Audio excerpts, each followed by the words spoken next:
नमस्कार दोस्तों, आज हम बात करेंगे अमेरिका के राष्ट्रपति डोनाल्ड ट्रंप के नए टैरिफ आदेश की, जो 20 फरवरी 2026 को जारी हुआ। यह एक ऐसा टॉपिक है जो न सिर्फ अमेरिका की अर्थव्यवस्था को प्रभावित कर रहा है, बल्कि पूरी दुनिया, खासकर भारत पर भी गहरा असर डाल सकता है। मैं राजेश हूँ और यह 20 मिनट का वॉइस ओवर है, जहाँ हम स्टेप बाय स्टेप समझेंगे। ट्रंप के पुराने टैरिफ्स क्या थे, सुप्रीम कोर्ट ने क्या फैसला सुनाया, नए 10% ग्लोबल टैरिफ का मतलब क्या है, इसका दुनिया पर असर, भारत पर खास प्रभाव और 10% टैक्स लगाने से क्या बदलाव आएंगे। हम इसे सरल भाषा में समझेंगे ताकि आप दुनिया को बेहतर तरीके से देख सकें। चलिए शुरू करते हैं। दोस्तों, ट्रंप की ट्रेड पॉलिसी हमेशा से विवादास्पद रही है। उनकी अमेरिका फर्स्ट नीति के तहत उन्होंने 2025 में international emergency economic powers act (IEEPA) का इस्तेमाल करके कई देशों पर भारी टैरिफ्स लगाए। उदाहरण के लिए चीन पर 24% तक टैरिफ, कनाडा और मैक्सिको पर 25% और भारत पर शुरू में 50% तक। ये tariffs drugs trafficking, national security और ट्रेड डेफिसिट को ठीक करने के नाम पर लगाए गए। लेकिन 20 फरवरी 2026 को अमेरिकी सुप्रीम कोर्ट ने 6-3 के फैसले में इनमें से ज़्यादातर टैरिफ्स को असंवैधानिक घोषित कर दिया। कोर्ट ने कहा कि IEEPA इमरजेंसी पावर्स के लिए है, न कि परमानेंट ट्रेड पॉलिसी के लिए। इससे $175 बिलियन से ज़्यादा के कलेक्टेड रेवेन्यू पर रिफंड्स का खतरा आ गया, जो कंपनियों को वापस मिल सकता है। ट्रंप ने इस फैसले को मूर्खतापूर्ण और देशद्रोही बताया और तुरंत ट्रेड एक्ट 1974 की सेक्शन 122 का इस्तेमाल करके नया 10% ग्लोबल टैरिफ लगाने का ऐलान किया। यह सेक्शन राष्ट्रपति को बैलेंस ऑफ पेमेंट्स डेफिसिट ठीक करने के लिए 1500% तक का अस्थायी टैरिफ लगाने की पावर देता है, लेकिन पहले कभी इस्तेमाल नहीं हुआ। ट्रंप ने ट्रुथ सोशल पर लिखा, यह मेरा सम्मान है कि मैंने ओवल ऑफिस से 10% ग्लोबल टैरिफ साइन किया है, जो लगभग तुरंत प्रभावी होगा। ये टैरिफ 24 फरवरी 2026 से लागू हो गया और 150 दिनों तक चलेगा, जब तक कांग्रेस इसे एक्सटेंड न करे। अब सवाल है, यह क्यों हुआ? ट्रंप का मानना है कि अमेरिका का ट्रेड डेफिसिट बहुत बड़ा है, 2034 में 1.2 ट्रिलियन, और इससे अमेरिकी जॉब्स और इंडस्ट्रीज को नुकसान हो रहा है।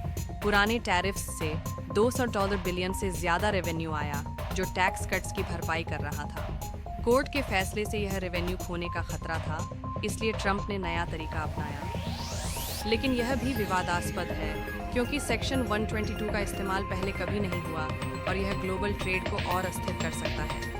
चलिए अब डिटेल में देखते हैं सुप्रीम कोर्ट के फैसले को। कोर्ट ने कहा कि ट्रंप ने IEEPA का गलत इस्तेमाल किया, क्योंकि यह कानून इमरजेंसी के लिए है, जैसे वॉर या फाइनेंशियल क्राइसिस, न कि रूटीन ट्रेड पॉलिसी के लिए। चीफ जस्टिस जॉन रॉबर्ट्स ने लिखा कि राष्ट्रपति की पावर लिमिटेड है और कांग्रेस की अप्रूवल के बिना ऐसे स्वीपिंग टैरिफ्स नहीं लगाए जा सकते। इससे ट्रंप के ट्रेड डील्स पर सवाल उठे, जैसे UK, इंडिया, जापान और EU के साथ। उदाहरण के लिए भारत के साथ 2 फरवरी 2026 को हुआ डील, जहां टैरिफ 50% से घटाकर 18% किया गया था, अब अनसर्टेन है।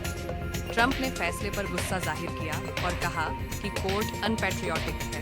उन्होंने प्रेस कॉन्फ्रेंस में कहा कि वह नए कानूनों का इस्तेमाल करेंगे, जैसे सेक्शन 301 और 222, जो अनफेयर ट्रेड और नेशनल सिक्योरिटी पर फोकस करते हैं।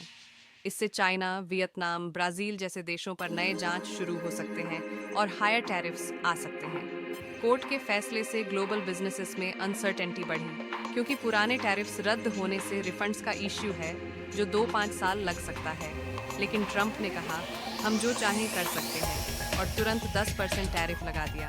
यह फैसला अमेरिकी डेमोक्रेसी के लिए अच्छा है, क्योंकि यह पावर बैलेंस बनाए रखता है। लेकिन ट्रेड वॉर जारी रहने से दुनिया की इकोनॉमी पर बोझ बढ़ेगा। एक्स पर लोग इसे कोर्ट की जीत कह रहे हैं, लेकिन ट्रंप समर्थक इसे लॉलेसनेस बता रहे हैं। अब नए टैरिफ पर फोकस करते हैं। यह 10% एड वैलोरम टैरिफ सभी देशों से आने वाले इंपोर्ट्स पर लगाया गया है, जो अमेरिका के कुल इंपोर्ट्स के 67% को प्रभावित करता है। यह बेस टैरिफ 3-4% के ऊपर है, तो टोटल 13-14% हो सकता है, लेकिन कई एक्सेप्शंस हैं। Critical minerals, oil, gas, fertilisers, agri products जैसे बीफ, टमाटर, ऑरेंजेस, फार्मास्यूटिकल्स, इलेक्ट्रॉनिक्स, व्हीकल्स और USMCA goods are low value shipments $800 तक की छूट है। यह टैरिफ 150 दिन का है, लेकिन ट्रंप ने कहा कि रीजनेबल देशों पर कम रेट्स होंगे, जबकि बैड देशों पर ज़्यादा। इससे ट्रेड नेगोशिएशंस के लिए लीवरेज मिलेगा। एक्स पर एक पोस्ट में कहा गया कि यह इग्नोरिंग सुप्रीम कोर्ट है। इकोनॉमिस्ट्स कहते हैं कि इससे 2026 में $101 बिलियन रेवेन्यू आएगा, लेकिन लॉन्ग टर्म में GDP 0.3% कम हो सकता है। ये टैरिफ ग्लोबल इकोनॉमी को हिला सकता है। अमेरिका के इंपोर्ट्स महंगे होने से कंज्यूमर प्राइसेस 1.2% बढ़ेंगे और एवरेज अमेरिकी घर पर $600-1500 का बोझ पड़ेगा। ग्लोबल सप्लाई चेन प्रभावित होंगी, खासकर चाइना पर, जहां टोटल टैरिफ 35% हो सकता है। रिटेलिएशन हो सकता है, जैसे चाइना के एक्सपोर्ट कंट्रोल्स। जापान, UK पर अनसर्टेनिटी बढ़ेगी क्योंकि उनके ट्रेड डील्स अब 10% टैरिफ के अधीन हैं। इकोनॉमिक मॉडल्स कहते हैं कि लॉन्ग टर्म में ग्लोबल GDP 3-6% कम हो सकता है। एक्सपोर्टिंग नेशंस जैसे चाइना, यूरोप में ग्रोथ स्लो होगी, लेकिन अमेरिका में घरेलू इंडस्ट्रीज को बूस्ट मिलेगा, जैसे मैन्युफैक्चरिंग का 1.2%। हालांकि अनएम्प्लॉयमेंट 0.3% बढ़ सकता है, पर भारत पर असर भारत के लिए यह मिश्रित है। पुराने 50% टैरिफ रद्द होने से राहत, लेकिन नया 10% लगने से टोटल 28% हो सकता है। 2 फरवरी 2026 का डील, जहां 18% पर सेटल हुआ था, अब अनसर्टेन है। भारत को $500 बिलियन अमेरिकी इंपोर्ट्स का कमिटमेंट दिया था, जो ट्रेड डेफिसिट बढ़ा सकता है। एक्सपोर्ट्स जैसे टेक्सटाइल्स, जेम्स, फार्मा, IT पर असर, मार्जिन कम, प्राइसेस बढ़ेंगी। रुपया प्रेशर में FII आउटफ्लोज बढ़ सकते हैं, लेकिन अगर भारत नेगोशिएट करता है तो कम रेट्स मिल सकते हैं। एक्स पर कहा गया कि यह सरेंडर है, लेकिन कुछ कहते हैं कि 18% से बेहतर है। फ्यूचर में मेक इन इंडिया को बूस्ट मिल सकता है अगर सप्लाई चेन शिफ्ट होती है। 10% टैक्स से इंपोर्टेड गुड्स महंगे होंगे, जैसे क्लोथिंग, इलेक्ट्रॉनिक्स। अमेरिका में इन्फ्लेशन बढ़ेगा, ग्लोबल में सप्लाई चेन डिसरप्ट। भारत में एक्सपोर्टर्स पर बोझ, लेकिन अमेरिकी इंडस्ट्रीज को प्रोटेक्शन। लॉन्ग टर्म में ट्रेड वॉर से ग्लोबल ग्रोथ स्लो। दोस्तों, ये आदेश ट्रंप की ट्रेड वॉर को जारी रखता है, लेकिन अनसर्टेनिटी बनी रहेगी। भारत को स्मार्ट नेगोशिएशंस की जरूरत है। अगर और जानना है तो कमेंट्स में बताएं। धन्यवाद।